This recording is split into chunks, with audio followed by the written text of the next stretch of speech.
Good morning students. स्वागत है आप सबका हमारे यूट्यूब चैनल पर जिसका नाम है सौरभ क्लासेस फॉर हिस्ट्री। आज मैं एमए सेमेस्टर थर्ड के paper EC 2B administrative history of medieval India से एक विषय आप लोगों के सामने प्रस्तुत करूंगा। वो विषय है विजयनगर प्रांतीय शासन, जिसे हम अंग्रेजी में विजयनगर प्रोविंशियल एडमिनिस्ट्रेशन के नाम से भी जानते हैं। तो चलिए शुरू करते हैं विजयनगर की प्रांतीय शासन व्यवस्था, जो कि है विजयनगर प्रोविंशियल एडमिनिस्ट्रेशन। हाँ, मध्यकालीन भारतीय इतिहास में विजयनगर की प्रांतीय शासन व्यवस्था काफी महत्वपूर्ण विषयों में एक है। विजयनगर जैसे विशाल साम्राज्य के कुशल प्रशासन हेतु इसे अनेक प्रांतों में विभाजित किया गया था। ये प्रांत राज्य या महल कहलाते थे। विजयनगर साम्राज्य में इन प्रांतों की संख्या लगातार परिवर्तित होती रही थी और 14वीं से 16वीं शताब्दी तक प्रांतों का क्रमशः विस्तार होता रहा। कृष्णदेव राय के शासनकाल में प्रांतों की संख्या सबसे अधिक थी। इन प्रांतों को सुविधा के लिए महलों में विभाजित किया गया था। कुछ इतिहासकारों का विचार है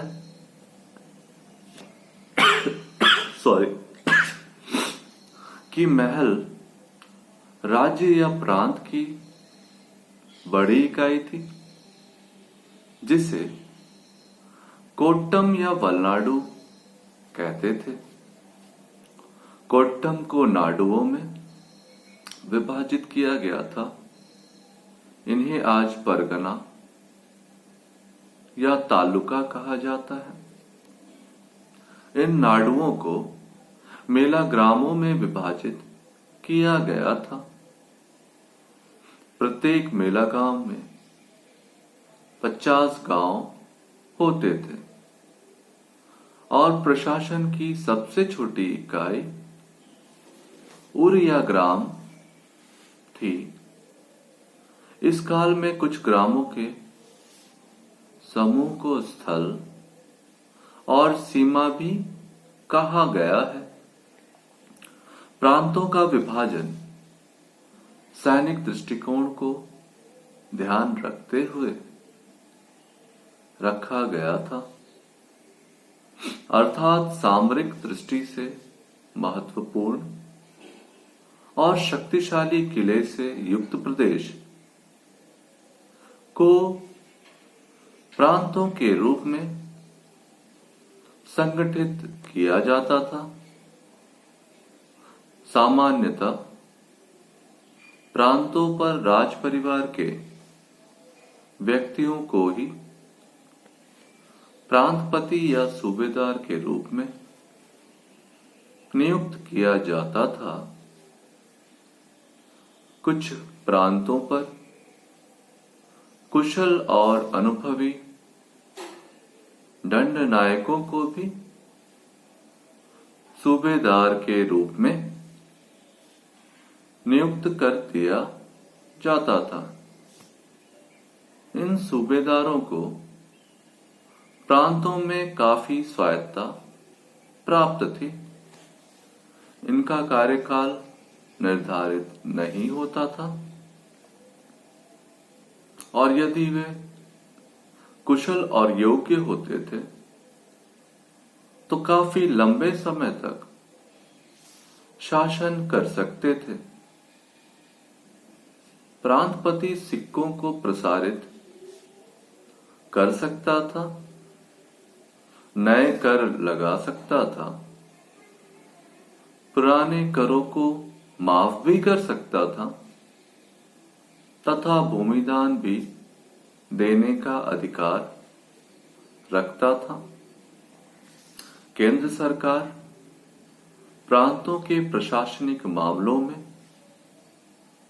सामान्यतः हस्तक्षेप नहीं करती थी, पर यदि प्रांतीय सूबेदार एवं उसके अधिकारी जनता का शोषण और दमन करते थे, तो केंद्रीय सरकार प्रांतीय मामलों में हस्तक्षेप करने के प्रति विमुख नहीं रहती थी। प्रांत में कानून एवं व्यवस्था बनाए रखना प्रांतीय सूबेदारों का सबसे प्रमुख उत्तरदायित्व था। सूबेदारों को प्रांतीय राजस्व का एक निर्धारित अंश केंद्र के पास भेजना पड़ता था। ये प्रांतीय सूबेदार अपने सचिव या एजेंट को केंद्र में रखते थे। शक्तिशाली राजाओं के शासनकाल में प्रांतीय सूबेदार निष्ठावान बने रहते थे, परंतु केंद्रीय शासन कमजोर होते ही वे अपनी शक्ति और प्रभाव का विस्तार करने लगते थे। अब हमें प्रांतीय शासन व्यवस्था में उनकी न्यायांकर व्यवस्था को देखना होगा, क्योंकि न्यायांकर व्यवस्था उनकी प्रांतीय शासन व्यवस्था का एक महत्वपूर्ण आधार थी। तो हमारा एक सबटाइटल होगा, उपशीर्षक, जिसे हम न्यायांकर व्यवस्था बोलेंगे। तो न्यायांकर व्यवस्था पर देखते हैं कैसे जुड़ी हुई थी यह प्रांतीय व्यवस्था से। विजयनगर कालीन राजतंत्र और प्रांतीय व्यवस्था के प्रसंग में न्यायांकर व्यवस्था का उल्लेख आवश्यक है। चोल युग और विजयनगर युग के राजतंत्र के बीच सबसे बड़ा अंतर यही न्यायांकर व्यवस्था है। इस व्यवस्था की उत्पत्ति, इसके वास्तविक स्वरूप और व्याख्या के संबंध में इतिहासकारों में बड़ा विवाद है। कुछ इतिहासकारों का कहना है कि विजयनगर कालीन सेना नायकों को नायक कहा जाता था। कुछ अन्य इतिहासकार का विचार है कि ये नायक वस्तुतः भूसामंत थे, जिन्हें राजा वेतन के बदले अथवा उनकी अधीनस्थ सेना के रख रखाव के लिए विशेष भूमिखंड दे देते थे, जो अमरम कहलाते थे। अमरम भूमि का प्रयोग करने के कारण इन्हें अमरनायक भी कहा जाता था। 16वीं शताब्दी के मध्य तक इन नायकों की संख्या लगभग 200 थी और इन नायकों का सबसे अधिक तमिलनाडु क्षेत्र में नियुक्त किया गया था। तमिल प्रदेश की अधिकांश भूमि को अमरम के रूप में नायकों को वितरित कर दिया गया था। इस अमरम भूमि का नायक पूरी तरह से स्वयं उपभोग नहीं कर सकता था। अमरम भूमि का उपयोग करने के संबंध में उसके 2 प्रमुख दायित्व थे। पहला दायित्व यह था कि इससे प्राप्त आय के एक अंश को उन्हें केंद्रीय खजाने में जमा करना पड़ता था। दूसरे, उन्हें इस भूमि की आय से राजा की सहायता के लिए सेना रखनी पड़ती थी। प्रत्येक नायक के अंतर्गत रहने वाली सेना का निर्धारण राजा स्वयं करते थे। सामान्यतः नायकों की संख्या और उनके सैनिकों की संख्या केंद्र को भेजे जाने वाले राजस्व का अंश अमरम भूमि के आकार पर ही निर्भर करता था। इसके अतिरिक्त नायकों को अपनी अमरम भूमि में शांति और सुरक्षा बनाए रखने और अपराधों को रोकने का दायित्व भी स्वयं वहन करना पड़ता था। उनके अधिकार क्षेत्र में यदि कहीं चोरी या लूट की घटना हो जाती थी तो उसकी क्षतिपूर्ति भी उन्हें करनी पड़ती थी। यदि नायक अपने इन दायित्वों का निर्वाह नहीं कर पाते थे तो उनको प्रदान किए गए भूखंडों को जब्त किया जाता था। कभी कभी नायकों को शारीरिक रूप से दंडित किया जाता था, परंतु उन्हें मृत्युदंड देने के कोई प्रमाण नहीं मिले हैं। यद्यपि हमने न्यायाधिकार व्यवस्था का प्रांतीय शासन के संदर्भ में उल्लेख किया है, परंतु नायक की स्थिति प्रांतीय गवर्नर की तुलना में निम्न दृष्टियों से भिन्न होती थी। क्या क्या थे वो, उसको हम देखेंगे प्रांतीय गवर्नर और नायकों की तुलना करके। तो पहला पॉइंट होगा हमारा, प्रांतीय गवर्नर प्रांत में राजा का प्रतिनिधि होता था और वह राजा के नाम से शासन करता था, जबकि नायक केवल एक सैनिक सामंत होता था और उसे केवल अपनी सैनिक एवं वित्तीय दायित्वों की पूर्ति के लिए जिले या प्रदेश प्रदान किए जाते थे। हमारा दूसरा पॉइंट होगा, गवर्नरों की तुलना में नायकों को अपने प्रदेश में अधिक स्वतंत्रता प्राप्त थी।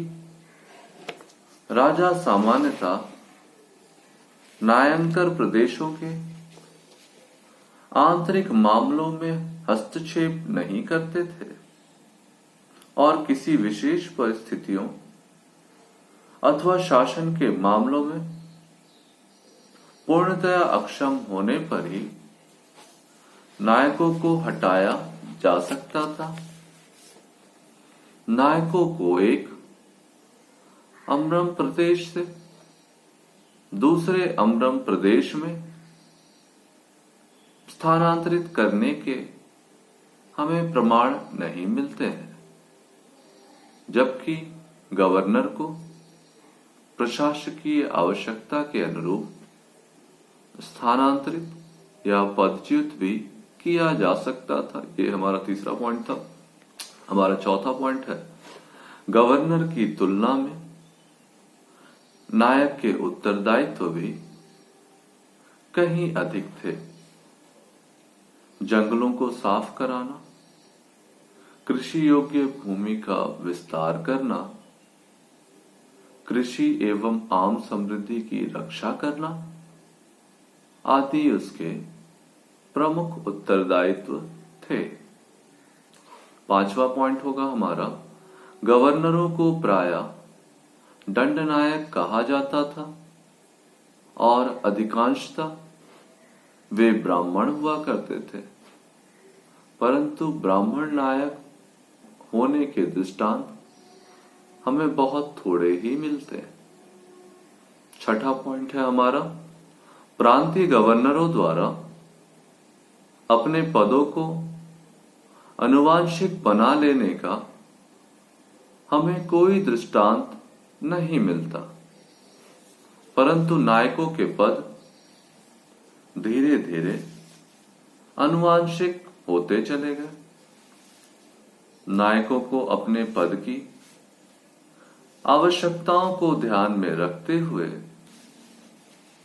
केंद्र में 2 प्रकार के संपर्क अधिकारी राजधानी में रखने पड़ते थे।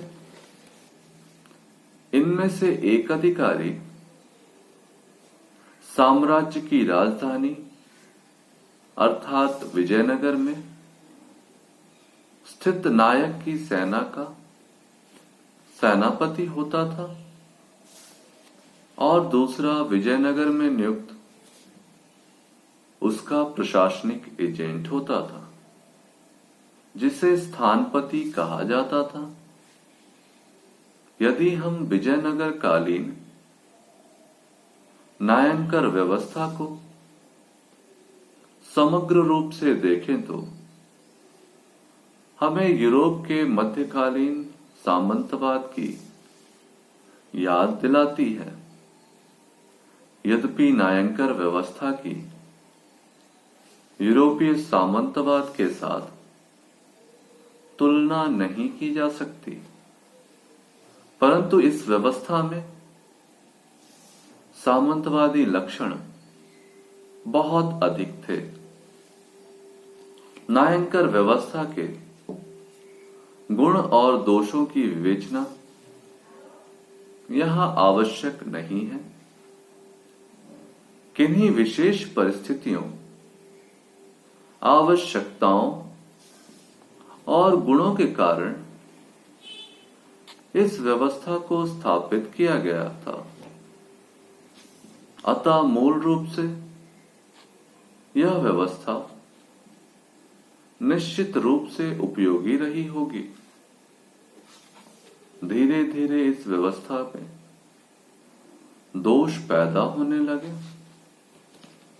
वित्तीय साधनों और सैनिक शक्ति से युक्त ये नायक विजयनगर के परवर्ती युग में अपनी स्वतंत्रता की घोषणा करने लगे और अपने प्रदेशों का विस्तार भी करने के लिए आपस में युद्ध करने लगे। कमजोर शासकों के शासनकाल में नायकों का उत्पाद और अधिक बढ़ जाता था। परिणाम स्वरूप नायंकर व्यवस्था विजयनगर साम्राज्य के विनाश का कारण बनी। इसी कारण विजयनगर साम्राज्य के परवर्ती दिनों में नायकों के उत्पाद को रोकने के लिए महामंडलेश्वर या विशेष कमिश्नरों की नियुक्ति भी की गई और इन्हें सारे दक्षिण भारत में नियुक्त किया गया।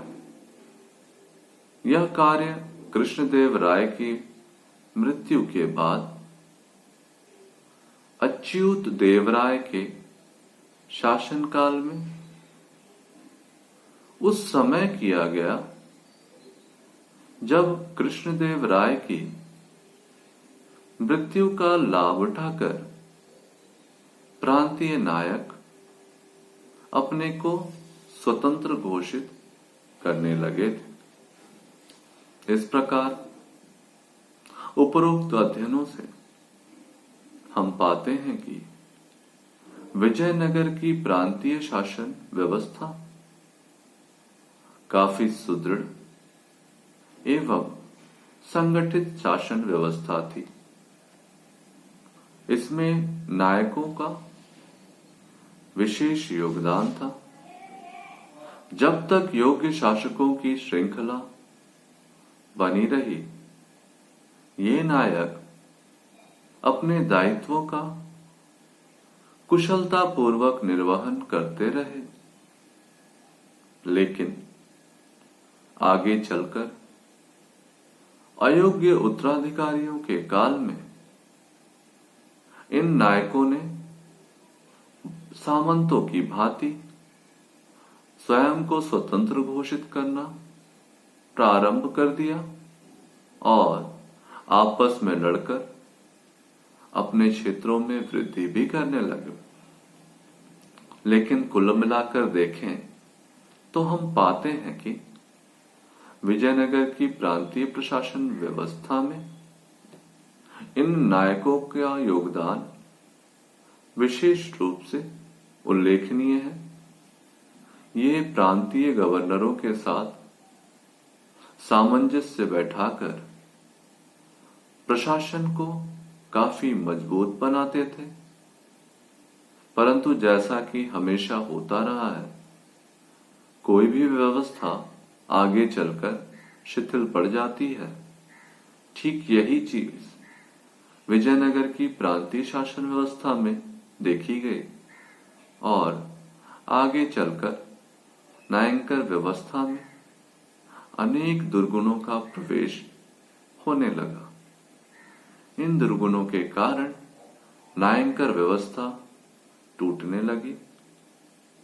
दक्षिण भारत में कृष्णदेव राय की मृत्यु के पश्चात अच्युत देव राय ने इसे संभालने का प्रयास किया और महामंडलेश्वर की भी नियुक्ति की, लेकिन नायंकर व्यवस्था इतनी ज्यादा भ्रष्ट और दुर्गुणों से युक्त हो चुकी थी कि इसका पतन अवश्यंभावी हो गया और इसने विजयनगर की साम्राज्य के विघटन में एक महत्वपूर्ण कारक के रूप में योगदान दिया। तो आज की क्लास हम यहीं समाप्त करेंगे। आई होप कि आपको यह विषय अच्छी से समझ में आ गया होगा। अगर आपके कोई सवाल या कोई क्वेरीज हो तो आप हमें कमेंट सेक्शंस में अपने सवाल लिखकर भेज सकते हैं। हम उन प्रश्नों का उत्तर अवश्य करेंगे और आज के क्लास को हम यहीं विराम लगाते हैं। हम कल पुनः नए क्लास के साथ फिर से आपके सामने उपस्थित होंगे। तब तक के लिए धन्यवाद।